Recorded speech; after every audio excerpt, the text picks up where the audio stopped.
Welcome back to another episode of Still Thinking Out Loud. Today we are stepping into the grim darkness of the far future to peel back the layers of perhaps the most beloved yet deeply burdened figure in all of science fiction mythology. Sanguinius, the great angel of the Ninth Legion. In the lore of Warhammer 40,000, Sanguinius is often presented as a literal icon, a golden warrior with sweeping white wings who represent the absolute pinnacle of human nobility and martial grace. But to simply call him perfect is to miss the tragic heartbeat of his character. He is a figure defined by a staggering duality. The serene savior who inspires billions, and the berserk in angel's garb, who grapples with a private, genetic bloodlust known as the Red Thirst. As we dive into this analysis, we aren't just looking at fictional general. We are looking at a character heavily inspired by some of the most powerful archetypes in human history. From the martial righteousness of Archangel Michael casting down demons, to the tragic preordained sacrifice of Jesus Christ, who, like Sanguinius, walked toward a death he knew was coming for the sake of his people. Some even see the echoes of the Norse god Baldur, the Shining One, whose death signals the end of an era. What is it like to be a symbol of hope while carrying the secret fear that you are a mutant? What can we as humans learn from a man who knows exactly when and how he will die, yet chooses to fight anyway? Let's think out loud about the challenges, the glory, and the enduring legacy of Sanguinius. The burden of the Flaw and the curse of foresight. To understand Sanguinius, we have to look past the feathers and the halo. The most challenging aspect of his existence isn't the war against the galaxy, it's the war within. Sanguinius is the ultimate imposter.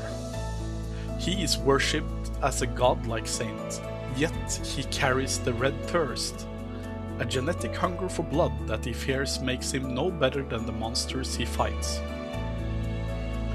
This creates a profound psychological isolation. He is a man who must always be on, always performing perfection, because he believes that if he shows a single crack, his legion, and perhaps his father's dream, will be discarded as mutant filth. This brings us to the bad side of being Sanguinius.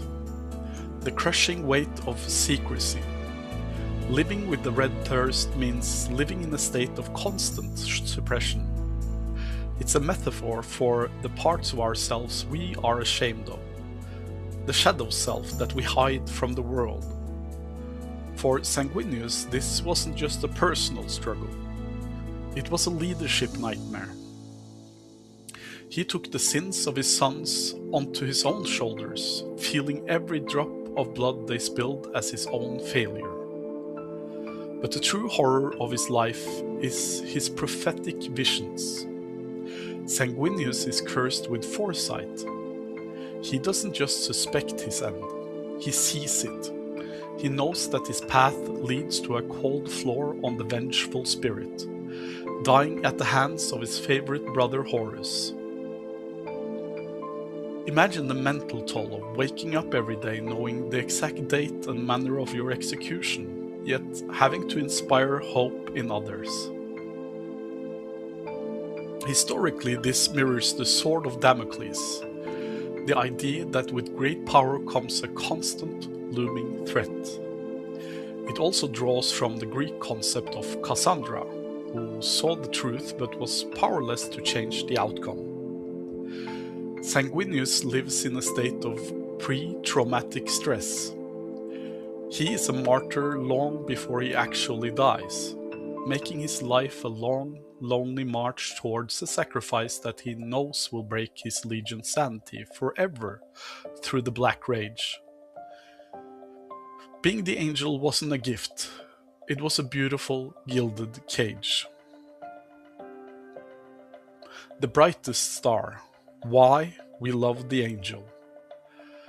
After navigating the shadow of the red thirst and the crushing weight of his foresight, we finally emerge into the light.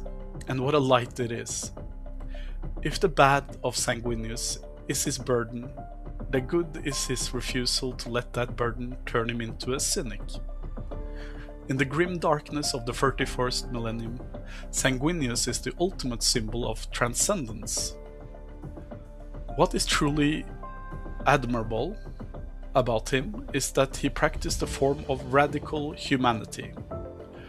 While many of his brothers, like Perturabo or even Gilliman, viewed the Great Crusade as a matter of cold logic or cold iron, Sanguinius viewed it through the lens of the soul.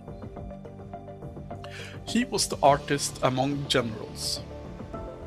He encouraged his warriors, men who were literally built for slaughter, to paint, to sculpt, and to write poetry.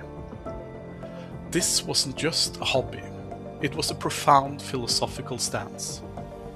He believed that if you have a monster lurking in your blood, you must compensate by filling your mind with beauty. He taught us that we are not defined by our base instincts, but by what we choose to create in spite of them. This brings us to his role as the great unifier. There is a reason why, out of all 20 Primarchs, Sanguinius was the one nearly everyone loved.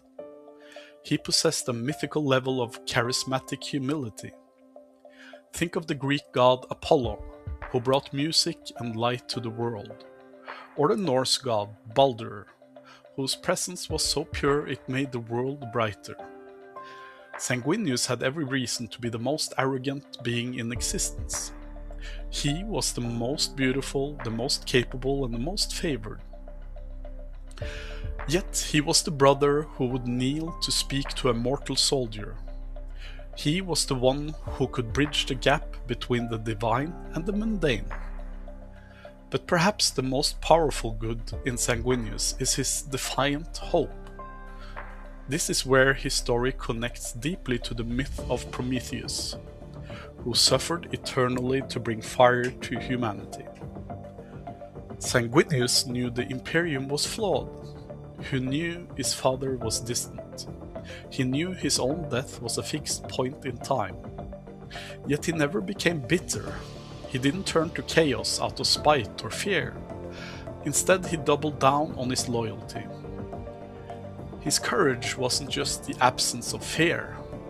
It was the presence of total, unwavering commitment to a dream bigger than himself.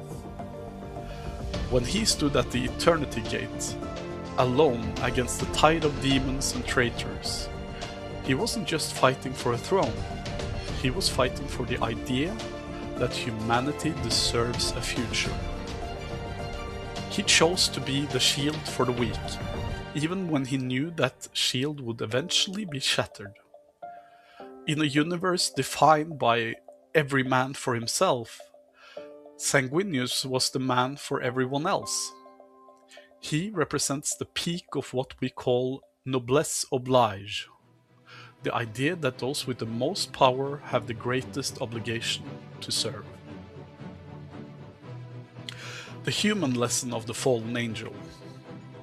So, as we close the book on the Ninth Primarch, what are we left with? If we strip away the power armor, the golden sword, and the literal wings, what is the still thinking out loud takeaway from the life of Sanguinius? The lesson is as simple as it is profound. Fate is not an excuse for apathy. Sanguinius is the ultimate answer to the question, what do we do when the odds are stacked against us? He lived his life between two terrifying bookends: the genetic darkness of his past and the certain tragedy of his future. Most people would have surrendered to one or the other. They would have become the monster today because they were born that way, or they would have given up on tomorrow because it's all going to end anyway. But Sanguinius refused both exits. He proved that while he cannot always choose our circumstances, or even our ending, we are the absolute masters of our character. In our own lives, we all have our red thirst, the addictions, the tempers, the flaws we inherit that we're ashamed of, and we all have our vengeful spirit. The knowledge that our time is limited and that we will face losses we cannot prevent. Sanguinius teaches us the art of the middle. He shows us that the space between where we came from and where we are going is where we build our soul. He invites us to be artists in a world of destruction and to be kind in a world that is often cruel. He reminds us that the most angelic thing a human can do is to look at a dark, predetermined path and say, I will walk it with grace anyway. Like the mythical phoenix, Sanguinius' story isn't really about the fire that consumed him. It's about the light he cast while he was burning. We may not be able to change the world, and we certainly can't change our fate, but we can choose to be the person who makes the room a little brighter just by standing in it. The angel died so that a dream could live. Perhaps we can live so that our own dreams and the dreams of those around us have a fighting chance. Thanks so much for listening out loud with me today. I'll see you in the next episode. Goodbye for now.